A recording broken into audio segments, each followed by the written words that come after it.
कभी नहीं, कभी जीत कभी हार, जिंदगी है यही। सारे दुखों के बाद तुझे खुशी भी मिलेगी, तू ढूंढ तो सही।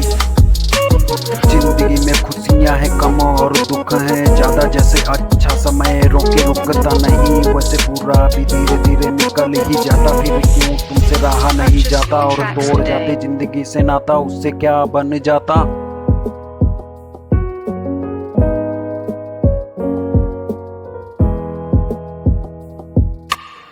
अरे ओ विधाता, इंसान भेजने से पहले इन्हें कुछ तो बताता। जिंदगी से नाता तो चले या जाते, इनके जाने का गम जाने वालों को सताता। इन्हें 2-4 हफ्तों में भूल जाते हम, पर वो भूल लेंगे कैसे जो इनके जन्मदाता।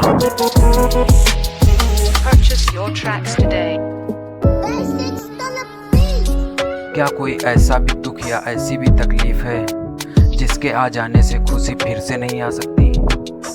सब आते जाते रहते हैं यार, फिर आत्महत्या जैसा अपराध क्यों? जब चलते चलते आपके पैर के छाले आपको तकलीफ देने लगे, तो जाके सड़क किनारे बैठे उस इंसान को देख लेना जिसके पास पैर ही नहीं होते।